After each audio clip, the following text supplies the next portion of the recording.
Hello friends, welcome back to the series of lecture. I am Advocate Gaurav Singh Adana. This is the 50th lecture of this series of CRPC and we are continuing with the topics arrest. In today's lecture we would start with section 53, medical examination of accused.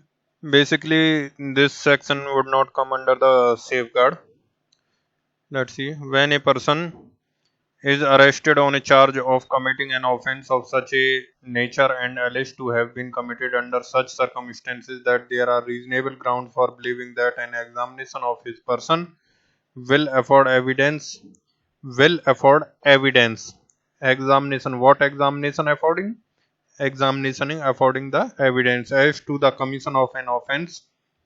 It shall be lawful for a registered medical practitioner acting at the request of a police officer not below the rank of sub-inspector,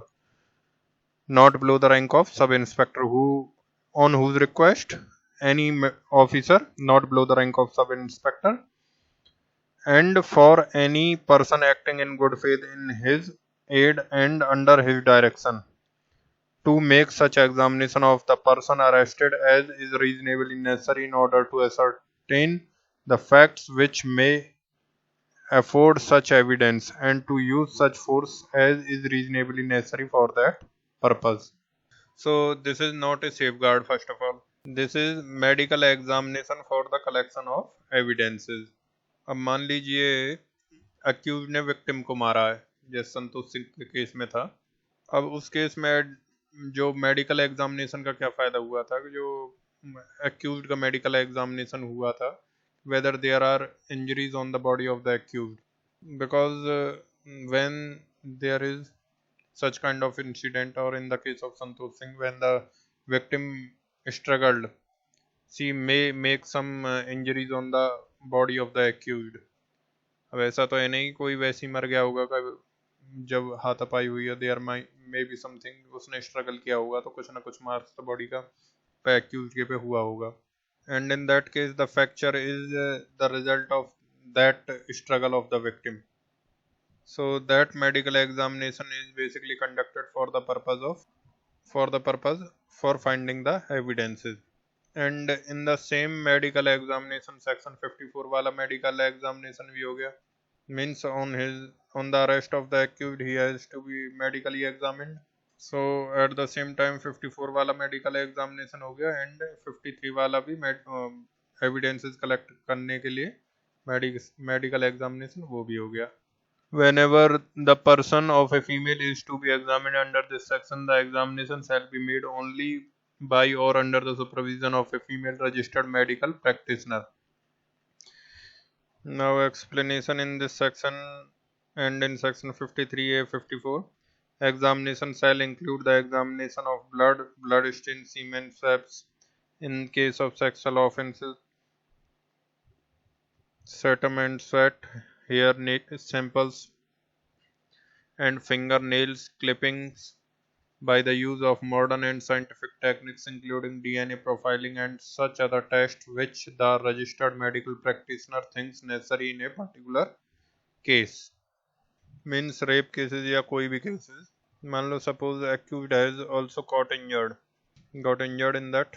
Accused को भी कहीं पे भी cut हुआ है, और suppose the blood was fallen where the crime was committed, and the blood samples are collected from the crime scene, and the accused का blood test was done, and the blood group was matched by the blood samples which are collected at the incident place. Then with the help of other evidences along with this also, this would be going to help that accused was present at the time of incident and the place of incident.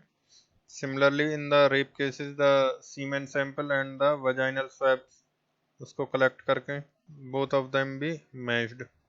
So if the semen was found in the body of the victim, then it could be proved that it is a case of rape with other evidences. So उस तरीके का कोई भी examination can be done under 53A under this section and 54. 54 में तो it is safeguard, but for 53 and 53A is for the collecting of evidences. Now let's see section 53A. It is basically about the examination in the rape cases. When a person is arrested on a charge of committing of an offense of rape, or an attempt to commit rape, and there are reasonable grounds for believing that an examination of his person will afford evidence as to commission of such offence. It shall be lawful for a registered medical practitioner employed in an hospital run by the government or by local authority, and in absence of such practitioner, or in the absence of such practitioner, जो medical practitioner in government hospital within the radius of 16 kilometer, within the radius of 16 kilometer from a place where the offence has been committed, by any other registered medical practitioner acting at the request of police officer. Means in the absence, it could be done by the any other registered medical practitioner, it could be private also, acting at the request of the police officer not below the rank of a sub inspector, and for any person acting in good faith in his aid and under his direction to make such an examination of the arrested person and to use such forces as is reasonably necessary for that purpose. The registered medical practitioner conducting such examination shall without delay examine such person. अब यहाँ पर ये किसके examination की बात हो रही है? Here they are talking about the examination of accused. The registered medical practitioner conducting such examination shall without delay examine such person and prepare a report of his examination giving the following particulars, namely the name and address of the accused and of the person by whom he was brought, the age of the accused, marks of injury if any on the person of the accused, the description of material taken from the person of the accused for DNA profiling.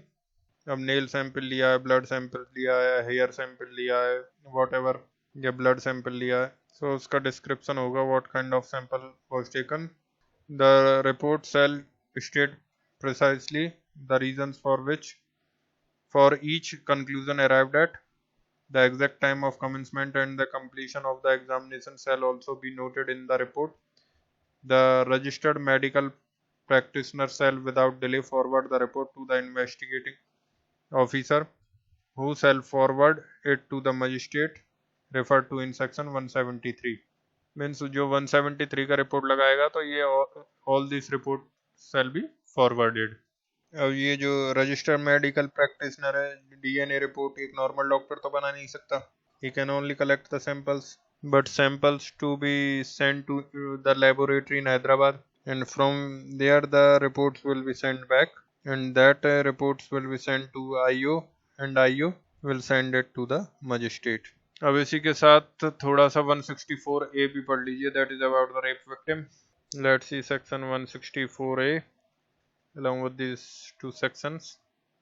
So let's see section 164A. Section 164A, medical examination of the victim of rape. 164 capital A, where during the stage when an offense of committing rape or attempt to commit rape is under investigation, it is proposed to get the person of the woman. It is proposed to get the person of the woman with whom rape is alleged or attempted to have been committed or attempted, examined by a medical expert. Such examination shall be conducted by a registered medical practitioner employed in a hospital run by the government or a local authority, and in absence of such practitioner, by any other registered medical practitioner, by any other registered medical practitioner, with the consent of such woman. That is important. With the consent of such woman, or of a person competent to give such consent. This is important one. With the consent of such woman or of a person competent to give such consent on her behalf. Means या तो उस woman का consent लो जो rape victim है, or if she is a minor etc. minor है या insane वगैरह all these things, then take the consent of the guardian. And such woman shall be sent to such registered medical practitioner within 24 hours from the time of receiving the information relating to the commission of such offense. It is written within 24 hours because बहुत ज़्यादा delay करने पर the evidence of rape will be lost. So therefore they are saying within 24 hours the victim should be sent to the medical practitioner. The registered medical practitioner to whom such woman is sent shall without delay examine her person and prepare a report of his examination giving the following particulars, namely, against the same particulars are given the name and address, the age, the material taking DNA samples, profiling, marks or injuries, general mental condition, other material particulars in reasonable details. The report shall state precisely the reason for which each conclusion arrived at. The report shall specifically record that the consent of woman or of the person competent to give such consent on her behalf to such examination had been obtained.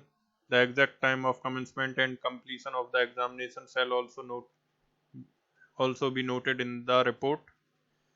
The registered medical practitioner shall without delay forward the report to the investigating officer, who shall forward it to the magistrate referred to in section 173 as a part of documents referred to in clause A of subsection 5 of that section. So ये जो report है 173 वाले documents का part माना जाएगा. Nothing in this section shall be construed as rendering lawful any examination without the consent of the woman or of any person competent to give such consent on her behalf. Means without consent आप rape victim का examination नहीं दोगे. कोई भी examination नहीं किया जाएगा rape victim का विदाउट हर कंसेंट और एनी अदर पर्सन कॉम्पिटेंट, अगर माइनर या फिर इन सिन केस में any person competent to give such consent on her behalf. उसके कंसेंट के बिना कोई भी एग्जामिनेशन नहीं किया जाएगा.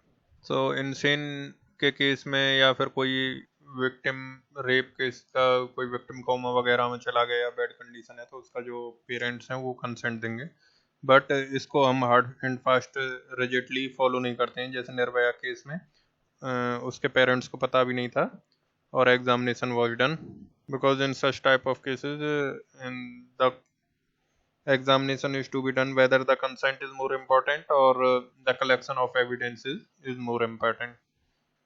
So it is vary to case, but in normal cases there be someone who will give the consent. Now let's see the last point in the safeguards of arresting related to the judicial officers. जब किसी judicial officer को गिरफ्तार करते हैं या फिर जज को गिरफ्तार करते हैं, then what would be the safeguards? Now see, judicial officer holds that post and that post is sacrosanct post of a judicial officer. So in arresting him there should be some precautions. So for that we are having a judgment, Delhi Judicial Officers Association versus State of Gujarat 1991 Supreme Court. So it is written in this judgment that if a judicial officer is arrested for some offense, it should be done under the intimation of a district judge or the high court as the case may be. कभी भी किसी judicial officer को अगर arrest करना हो तो पहले आप डिस्ट्रिक्ट जज को इन्फॉर्म करोगे, डिस्ट्रिक्ट जज को इन्फॉर्म करेंगे या फिर हाई कोर्ट को इन्फॉर्म करेंगे. And if the facts and circumstances necessitate the immediate arrest of the judicial officer of the subordinate judiciary, technical or formal arrest may be affected. The fact of such arrest should be immediately communicated with the district or session judge of the concerned district and the chief justice of the high court. अब कई बार क्या होगा कि if the judicial magistrate is committing a crime, suppose the judicial magistrate gone to the bar, वहाँ पे खूब drink कर लिया और उधर जाके मारपीट कर दी, तो ऑब्वियसली ऐसी सिचुएशन में क्या सबसे पहले उसके लिए परमिशन लेने जाओगे? So on the spot you could arrest him, but after the arrest you will be informing the district and session judge and the high court, the chief justice of the high court. Then the judicial officer so arrested cannot be taken to the police station without the prior order of the district and session judge of the concerned district if available.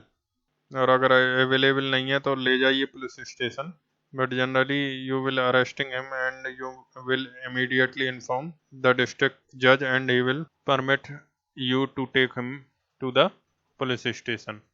Otherwise he can be taken to some other reasonable place and not to the police station. क्योंकि police station में और भी criminal हो सकते हैं, so you should not mix with them. Then immediate facility should be provided to the judicial officer for the communication with his family, legal advisors, and the judicial officer, including the district and session judge.